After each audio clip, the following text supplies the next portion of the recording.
We were blessed with two children. Molly and Matt really enjoyed Johnstown from day one and felt very, very accepted. There were lots of opportunities for them. And Matt specifically got very involved in the business. He would come down after school almost every day. My dad would pick me up and bring me here after school and made me sit in the conference room and finish my homework. It wasn't very long until he was, polishing cars and rust-proofing and undercoating cars, much to his mother's chagrin. As I got older and spent my high school years in summer jobs, I worked in various departments, the parts department, service department, worked in the body shop. It was very interesting.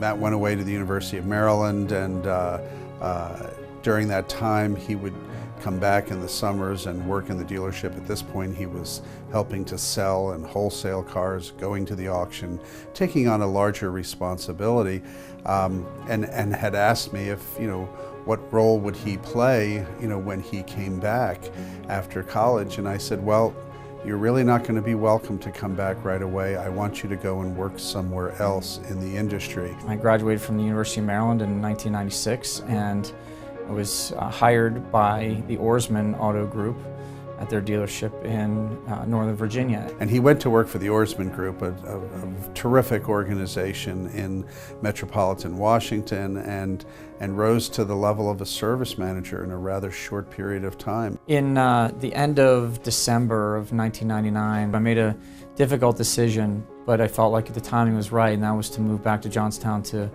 come to work in the family business. And so I started in January of 2000, and within a few short months, the woman that I had been dating, we got engaged, and she was living in Northern Virginia working for AOL, and I was working back here, and we were traveling back and forth, seeing one another as we planned our wedding. And what was a very happy time in April when we got engaged turned very serious a month later in May of 2000 when my mom was diagnosed with ovarian cancer. It was a very happy and sad 2 years.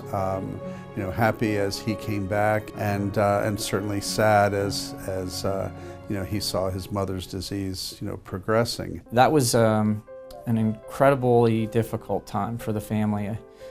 Within a few short weeks of her diagnosis, she went through a major surgery and then was put on aggressive chemotherapy right away. And we were all, I use the analogy of, I felt like our lives were a bucket of rocks that someone just dumped out onto the ground, and we were trying to figure out a way to pick them back up and put them back. And one of the things that frustrated her more than anything is that she couldn't believe that there was such a limited amount of information about this disease, ovarian cancer. She said we have to create some type of a mechanism to train and teach other women in this community about the perils of this disease and about the realities of this disease. One of the things that she felt was really important was how can I help another woman or many women to prevent this from happening to someone else. It was at that time that she really started the basis of the foundation, and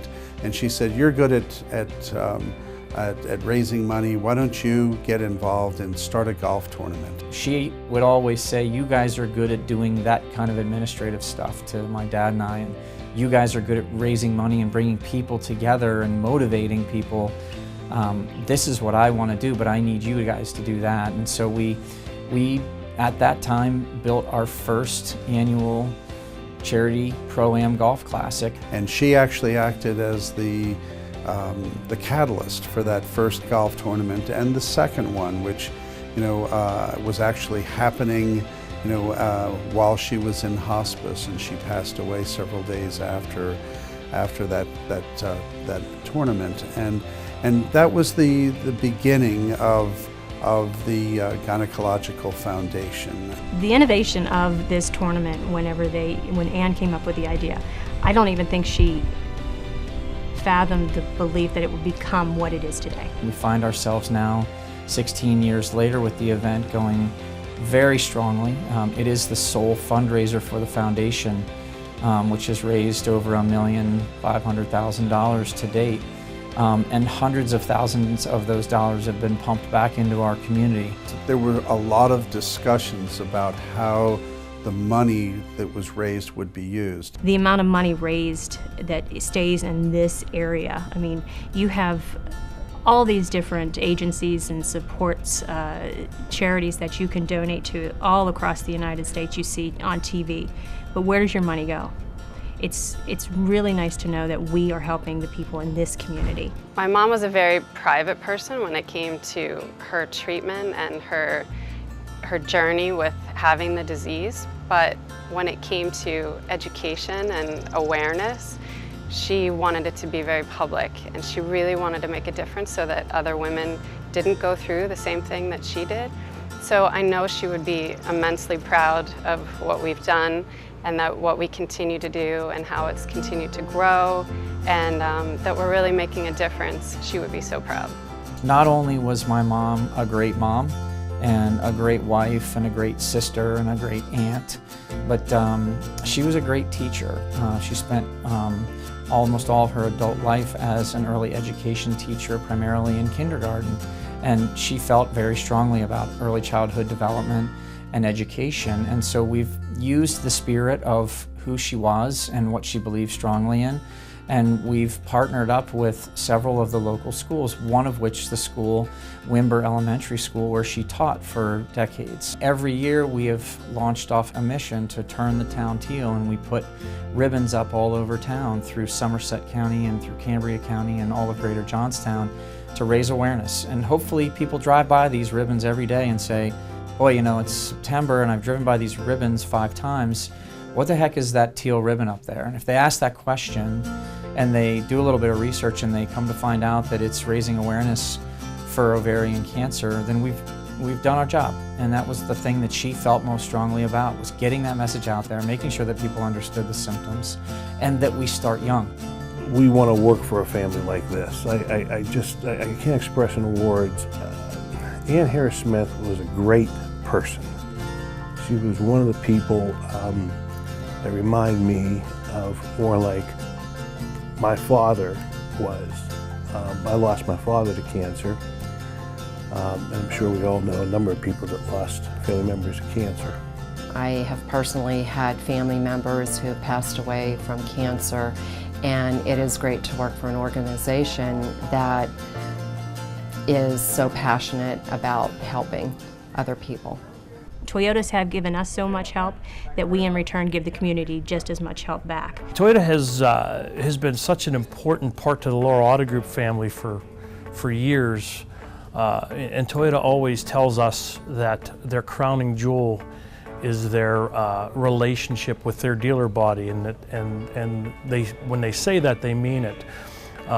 It's a manufacturer who cares about their dealers, they care about their customers, and they also care about being community driven. Toyota was our first major platinum sponsor. Toyota has been a partner and supported us at a platinum sponsorship level from day one, 16 straight years. If it's not for support like that, we're not able to raise these funds and to be innovative with the way that we turn around and reach out. You see how passionate the Smiths are when you bring up the Ann Harris Smith Foundation and how much of a community outreach they have.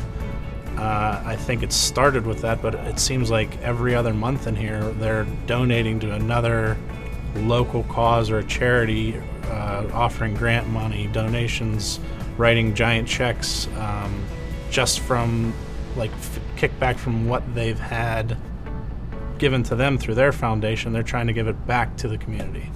Just like any business, you know, the requests for donations come in, you know, every week. You know, you have a few here and there, but Laurel Auto Group, Laurel Toyota, you can see their name in almost every community event, whether it's, you know, Richland Days, whether it's at the War Memorial on a billboard, whether it's at a Little League field. There isn't a question on whether they want to be involved and be a role model and be recognized in the community. It's how can we?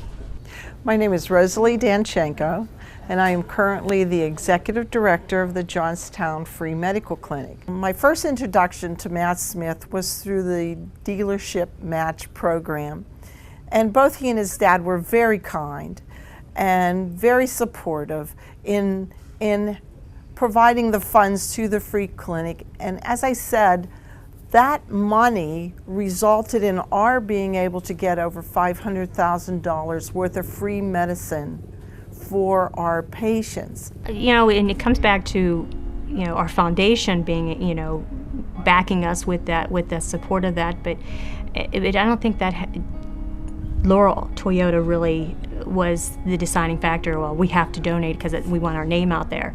The Johnstown Free Medical Clinic needed help. Matt and Mike recognized that. With the help of Toyota, we were able to recognize that and help them. One of the beautiful things about our car business is how much we live now and in the moment. And we don't take a lot of time to look in the rearview mirror. But in this instance, sometimes we have to stop and realize that we have been on an amazing journey for 16 years. And I look back at how this began, and we were scared to death, and literally we had no idea where this was going to go with her diagnosis and how everything started, and how difficult those couple of years were before she lost her battle in 2002. But when I look back at, we asked so many questions at that time. How do we go on? And we gained a lot of strength from knowing that she asked us to carry on a mission. And so year after year, we spent a lot of time with our small committee and made the event a little bit bigger and a little bit better. We turned those outward initiatives that we used the funds for into a little bit bigger and a little bit better. And now I find ourselves, stopping the clock and looking back 16 years and saying, wow, we have made an amazing progress. And now when we do little things like celebrating Teal Tuesdays at the dealership, where all the associates wear a teal shirt and they say why teal on it, so that we can start discussing why. And where did it all begin, and why did it begin, and more importantly, why do we carry it on? And so it's very humbling to see that this is growing beyond just the Smith family, that the associates believe in it, and they also probably look within themselves and say, I know someone with cancer, and while I might be wearing a teal shirt raising awareness for ovarian cancer today, I'm also pulling for my uncle, or I am remembering my grandparent who might have lost their battle, or any number of those types of emotions that it brings out in our entire team. And so we take a lot of pride from that, and it's also very humbling to be able to see the impact as it reaches further and further out. And it's a wonderful thing that we've been able to continue to get so much support to raise the money so that we can continue to do the outreach, supporting the Rural Cancer Conference, supporting the Light the Night, supporting the Walk of Hope, supporting the variety of different races and so many other outreach initiatives around town. There's a genetic linking between breast and ovarian cancer, so supporting some of those events, the Girls Night Out event, and so many more. So I think that sometimes, you know, we always like to look forward, but when we do get a chance to take a look back, we can really see the accomplishments that we've made, and it just gives us a whole fresh set of ideas on how we start moving forward and into the future. And that's something that gives us, ties it all back to when she and I talked before she passed about just keep it going. And remember, if you can just help one woman, you're making a difference. And so for that, it's a celebration of her life and this vision that we've been able to make a reality.